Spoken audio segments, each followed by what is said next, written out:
welcome back to the channel. It's been a while, I haven't really filmed much, been very busy and been sorting a lot of stuff out, but now back, we're going to be doing a lot more stuff. And let me just sort out the heater because it's really cold today. If you haven't already subscribed, please subscribe, you'll be helping me out. And yeah, today I'm going to be doing a mini review on my E46, because it's been a while, and since what was my third video, there's been a few little upgrades that have made it better, a few not so much, but obviously there's always those ones that we don't like as much as others we do like. But yeah, we'll go for a little drive. I'm going to talk you through what we've done, and I'm going to mic up the engine bay very shortly and give you some induction noise, because that's something I'd really like to hear, because with the exhaust you can't hear the engine anymore, which is a bit disappointing. So yeah, we're going to have a listen to that and see what's what. If you haven't already seen my car, one thing you will probably notice straight away is the seats. I fitted these back last year, or was it early this year? It might have been early this year, I can't remember, but a definite massive upgrade over the original leather ones, because they were not very comfortable at all.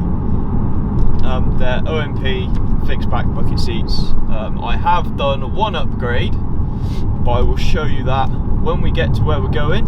But apart from that, enjoy the noise for a little bit.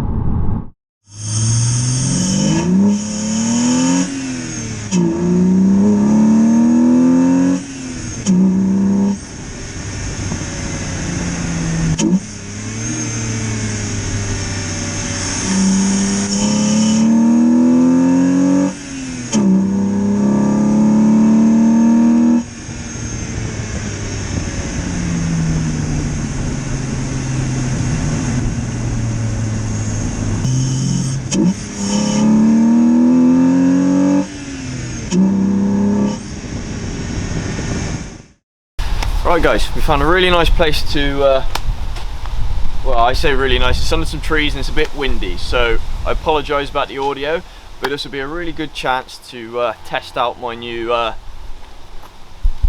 dead cat, which is on top of the camera at the moment. So yeah, now we're here, it's a lovely day. I will show you around my E46 as best I can in these conditions, and I hope you enjoy. So let's get cracking. Now, you've all seen my E46 before. I do apologise, it is a bit dirty from the trip up here, as you can tell from the rear just there.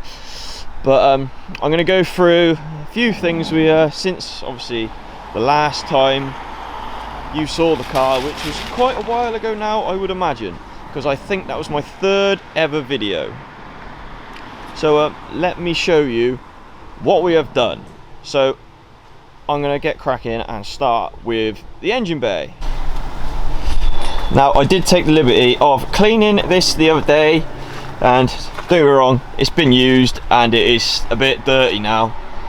However, you will see that there is not a lot of difference over a stock one, bar the intake, and that is pretty much it. There is also a strut bar along there from Born to Drift. Now, for all you BMW fans, they do make some really nice stuff for all sorts of, you know, E30, E36. They do drift stuff, handbrakes, and getting onto another part I will show you in a minute. But the quality is really good. It always fits, so you can't really complain. So yeah, let's move on to the next step of the car. Now, moving on to the inside the car, you will notice there is some fairly substantial differences. One being the bucket seats. Now, these are a massive upgrade over standard, and they are so comfy. The other thing you will notice is the shifter. Another product from Born to Drift, bolts straight to the tunnel of the car, gets rid of all the worn out linkages and all that sort of stuff, so no bushes to replace, just bolts straight in. Now, another thing that you cannot see, because it is right down underneath the seat, is rails, again, from Born to Drift. Now I'll see if I can get a shot down there. It's a bit dark and you can't really see it. There is an upgrade that you cannot see, but I know it's there, and it goes here. It's in the back of the seat there, and it's controlled by underneath here. Now if I reach round, wherever it's gone, there it is. There you go. That pumps up lumbar support in the rear of the seat. Now it makes it a lot more comfortable on longer drives, and if you suffer with back pain like I do, it eliminates it. Nothing's changed in the back, it's still stripped out. I do have a rear panel in there now with a few stickers on it over there. Apart from that, nothing has changed in there.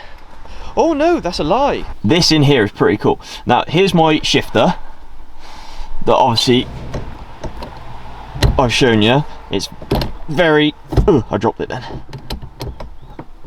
If I can get it in, there you go. It's very, it's a bit loose, but that's my car, not the actual shifter itself. It's very tight. But this is what I wanted to show you. Now, I have been round Combe, and you have seen it on my channel. And one thing I did before I took it round the track was I installed this. Now, down here, in there, is a little digital readout. What that does is that gives me readouts of revs, coolant temps, MPG, all that sort of stuff. And yeah, it's just a hole in the back, and it's plugged into the OBD port under the steering wheel, and it, yeah, basically it just means I can keep an eye on the temps a bit better than what I normally would, which is a lovely feature. So yeah, let's move on. The thing that I've added very recently is these little deflectors. Now they're so handy because they keep your mirrors very dry when it's raining. Well, obviously when you're driving along it doesn't really affect it, but it does help. I actually quite like the look of them as well. A bit more aerodynamic, it probably makes no difference at all. Something I've probably never said before, I have tinted indicators right there.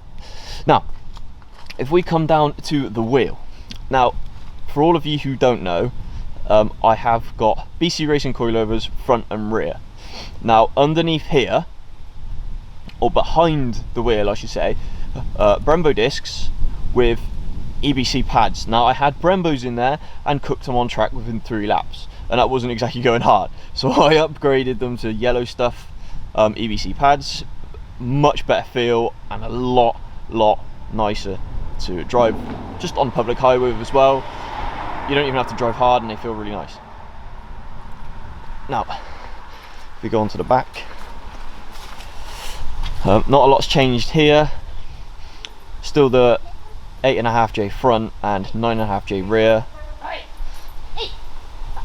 Hello puppy. You're right. Dog's coming to look at the car as well now. Let's go around this side, shall we? Let's go and have a look around here, shall we? Right, so the wheels are the same 8.5J front, 9.5J rear, ET35 all round. Obviously the front I have 12mm spacers on. However, I was running Yokohama 808R tyres. I actually didn't like them as much as I do these. Now these are NS2Rs, and they are a lot nicer to drive on the road with, as they're a little bit softer. The sidewall's still rock solid, so you get really good feedback. Right, something you can't see, well, I'm going to try to show you anyway, is underneath the car, because I have done some upgrades underneath the car over the past year. It's been a while. I haven't really had the money to do much, but I'm going to try and show you the best I can. If you can't really see anything, don't worry, I'm going to tell you about it anyway. So let's go and have a look. Right, let's have a look under the rear, shall we? You can just see. Right, obviously there's no silencer here, but over by the wheel and by the exhaust there, you can see I have upgraded the rear control arms. So they are now no longer rubbishy, basically they felt like plastic, they were that thin. Control arms, they are now board to drift, fully adjustable, polybushed. So yeah, I can set the camber and everything properly without having to worry about, oh, will I max out the camber bolt, which is what comes with standard. You will also notice some blue under there. Now I have a front and rear H&R upgraded anti-roll bar. I can't remember the sizes, but they are about 3 or 4 mil thicker than standard. I think the back is about 5 mil thicker than standard, and 2-way adjustable on the back and 3-way on the front. And I tell you what, that makes a hell of a difference on the track. There you go, you can see the camber arm a bit better there. There you go. Now, one of the biggest differences that has happened in the last week, as it happened Sunday, just gone. You can probably see quite well there. There's a Tesla. No one likes those. The car has been tinted, so thank you very much, Annie. I love it. That was one of my birthday presents, and I think it looks amazing. It also keeps it a lot more private in the rear, which is what I wanted. Now the car is stripped out, but there's some plans for the rear anyway, which will make it look even better with it being tinted. So happy days. Apart from that, nothing has changed since last year, apart from the mileage has gone up from whatever it was, 160 something to 185,000 miles, and she's still going strong. So bless her, she's doing well.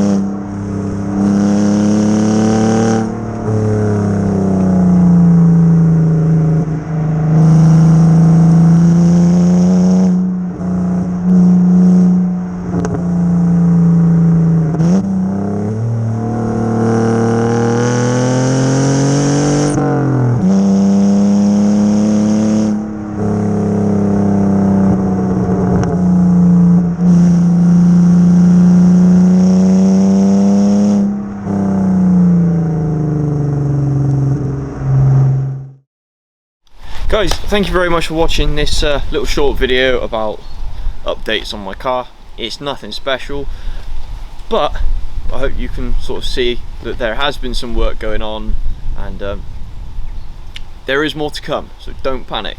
The future is looking good. I have a plan, I have a job, it's all looking really good, so stay tuned, and most importantly, don't forget to keep your crown high. Royal Collective out.